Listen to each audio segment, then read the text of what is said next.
बहुत बड़ी खबर आई है पाकिस्तान की। आपको पता है कि प्राइम मिनिस्टर शहबाज शरीफ साहब मुंतखब हो गए हैं। इतने अरसे के बाद इलेक्शन का रिजल्ट जो है वो तो नहीं आया, लेकिन हमारे सरों पे मुसल्लत कर दिया गया है कि पाकिस्तान के अगले बल्कि हालिया वो जो वजीर आजम है वो शहबाज शरीफ साहब हैं। उन्होंने अपनी पहली तकरीब में पहले कश्मीर के हवाले से बात की, फिर उन्होंने थोड़ा सा चाइना के हवाले से उनकी तारीफ की। अब उन्होंने एक और बहुत बड़ी स्टेटमेंट दी है। उन्होंने कहा है कि 2030 तक वो पाकिस्तान को G20 कंट्रीज का हिस्सा बनाएंगे। क्या कहना चाहेंगे आप उनके इस बयान पर?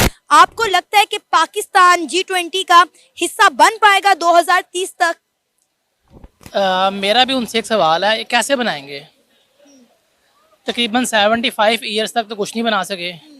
अलबत्ता मेरा ख्याल है मेरे ऊपर, मेरे बच्चों के ऊपर पता नहीं कितना कितना कर्जा हो गया, तो कैसे बनाएंगे? हमें भी रोड मैप बता दें। नारा मैं भी लगा देता हूँ, 2027 के इलेक्शन में मैं PM होऊंगा, तो कैसे? कोई रोड मैप है उनके पास? सवाल मेरा ये है उनसे। इस सवाल का जवाब तो हमें भी नहीं मिला कि कैसे, लेकिन उन्होंने कह दिया कि 2030 तक ऐसा होगा। सर, आप क्या कहना चाहेंगे? देखिए, बात यह है कि स्टेटमेंट बहुत बड़ी है, ठीक है।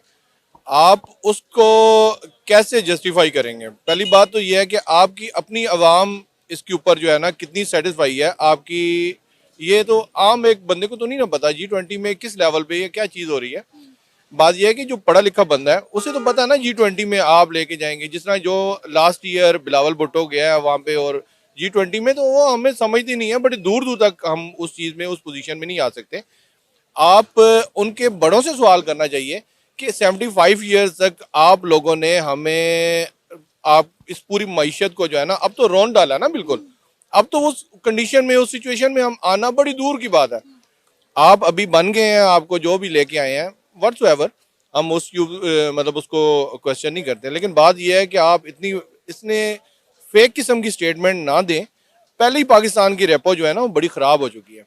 अगर ये कर्जा तो उतार लें जो अभी हमने कतर से लिया हुआ है, जिसके चक्कर में पूरी आवाम को पीस दिया, गैस महंगी कर दी है, उसके अलावा गैस आती नहीं है। आप लोगों को अल्टीमेटली लेके जा रहे हैं LNG की तरफ। कतर ने तो मेरा ख्याल है कहा था कि गैस इतनी महंगी कर दें कि आवाम की पहुंच से दूर हो जाए, और अल्टीमेटली उनका एक बहुत बड़ा बिजनेस है LNG का, ताकि आवाम उसे यूज़ करे।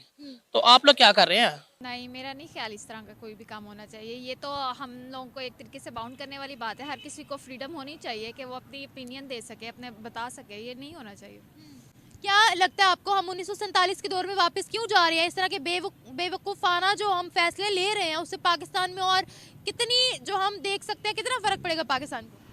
हम ऑलरेडी बहुत ज़्यादा सफ़र कर चुके हैं, लेकिन अभी जो हम स्टेप्स ले रहे हैं ना, ये बजाय हमें आगे बढ़ने के, हमें मुसलसल पीछे की तरफ धकेल रहे हैं। इसलिए हमें इस टाइम ऐसे लीडर्स चाहिए ना जो हमें आगे की तरफ प्रमोट करें, जो सही स्टेप्स ले सकें। लेकिन आई थिंक अभी तक ऐसा कुछ हो नहीं रहा। फ़र्क कितना पड़ेगा पाकिस्तान को ये सब बैन करने से? या इकोनॉमी तो पहले ही आपके सामने है पाकिस्तान की, इससे मज़ीद और डूब जाएगी। और लोगों को ज़्यादा अगर आप फोर्सफुली बाउंड करेंगे तो इससे ज़्यादा भी फ़र्क पड़ेगा और भी लोग ज़्यादा बुरे तरीके से बिहेव करेंगे। दुनिया का मीडिया भी हम पे हंसेगा। वो ऑलरेडी हंस रहा है, वो तो ऑलरेडी बहुत ज़्यादा ही हंस रहा है। हम लोग मजाक बन गए। इवन अभी इलेक्शंस की जो चली थी आप लोगों ने देखा ही है, पूरी दुनिया में हम लोगों का कितना ज़्यादा मजाक बना है। लेकिन इन लोगों को कोई असर नहीं पड़ता। मेरा नहीं ख्याल इन लोगों को इस चीज़ से। वो आगे भी निकल ही जाएगा, वो इनसे बहुत आगे है, वो मज़ीद भी आगे चले जाएगा और हम इसी तरह लड़ते रहेंगे और हम लोगों से कुछ नहीं होगा। बहुत बहुत बुरे कंडीशन में जा रहा है पाकिस्तान और अगले कुछ सालों में मज़ीद बुरी कंडीशन में जाने वाला है। मुझे पता है व्हाट्सएप बैन हो जाएगा, इंस्टाग्राम बैन हो जाएगा, यूट्यूब बैन हो जाएगा, फेसबुक बैन हो जाएगा, ट्विटर बैन हो जाएगा, स्नैपचैट बैन हो जाएगा। कैसे जिएंगे लोग? एक दूसरे को मारेंगे, यही रह जाएगा और तो कुछ नहीं है।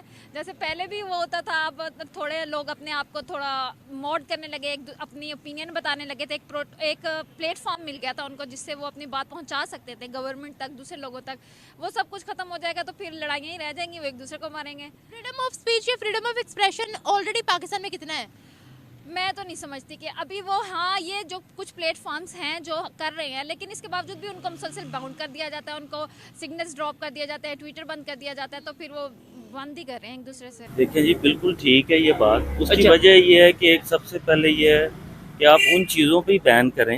मोबाइल टेक्नोलॉजी ज़रूर है, पैगाम रसाई ज़रूर है, ठीक है। मगर जिनका इस्तेमाल गलत है जिसकी वजह से आगे नस्ल पे गलत असर पड़ रहा है। ठीक हो हर गया। बच्चा, हर बंदा जो है वो गलत इस्तेमाल उसका कर रहा है और उसकी नहीं वजह तो उसका सर हल ये नहीं है कि हम अपने बच्चों को अवेयरनेस दें कि भाई ये मोबाइल है, इसको अच्छे मतलब ये पॉजिटिव वे में यूज करना है, हम बच्चों के ऊपर चेक एंड बैलेंस रखें, बजाय इसके कि हम खोलें कि मोबाइल ही नहीं यूज करेंगे, फेसबुक ही नहीं यूज करेंगे, यूट्यूब बैन कर दो, फेसबुक बैन कर दो। आपको पता है कितना रेवेन्यू हमारा जाया हो जाएगा जो दूसरे हमें आता है। देखें, बात यह है कि आप ये तो सेल्फ अपना, हर बंदा अपना हिसाब कंट्रोल सेल्फ खुद कर सकता है ठीक ना, है। मगर आप किसी पे चेक नहीं रख सकते अपने बच्चों अब पे जो तो खराबी अच्छा। देखें, बात ये कि जो चीज खराब कर रही है ना, हाँ। हमें उससे रुकना चाहिए। ठीक हो गया। ठीक है ना। अब इस्लाम में हमारे ये है कि जी जो कुछ जिस तरह सोशल मीडिया पे चल रहा है ठीक वो है। जायज नहीं है।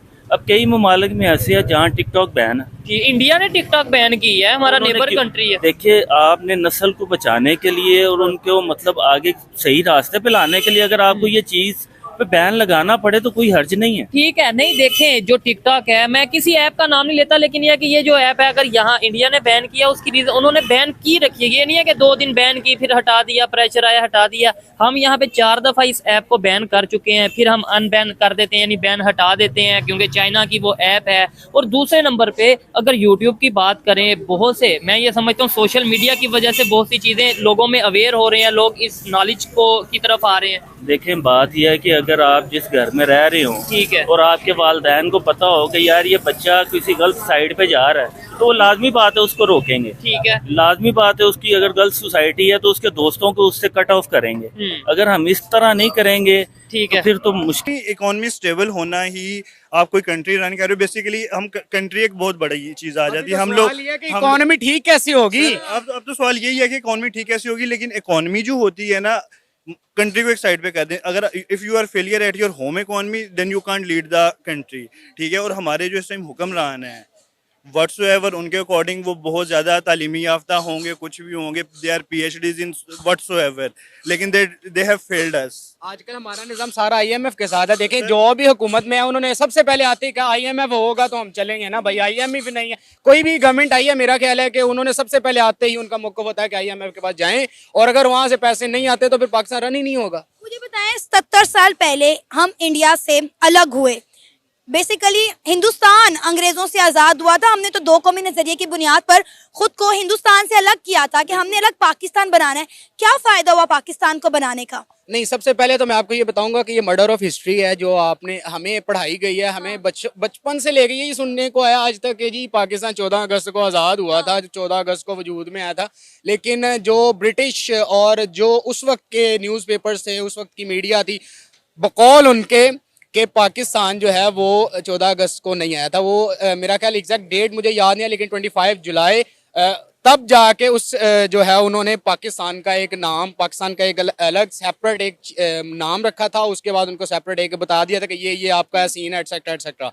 लेकिन ये हमें एक चूरन बेचा गया जो कि हम आज तक नहीं बोलते। लेकिन यही आप यहाँ से इमेजिन कर लें कि जो उस वक्त से लेके जो पाकिस्तान जब से बना है आज तक जितने चूरन हम बर्दाश्त कर रहे हैं पाकिस्तानी अवाम, आगे हमारा अल्लाह। हाजमा बहुत अच्छा है। हाँ, ये भी कह सकते हैं कि हाजमा अच्छा है, लेकिन मैं ये कहता हूँ कि अगर पाकिस्तानी अवाम और जैसे भाई ने आगे बात की है कि जैसा हुक्मरान वैसी उसकी अवाम, तो मेरा ख्याल है कि हम पहली बात तो अगर देखें लॉ मेकिंग करते हैं ना ऊपर बंदे बैठ के, अगर हम वहाँ पे ही लॉ मेकर्स जो हैं वो रख दें जी 5 पढ़े 10 पढ़े या पैसों से खेलने वाले, तो फिर तो भाई अल्लाह ही हाफिज है हमारे निज़ाम का।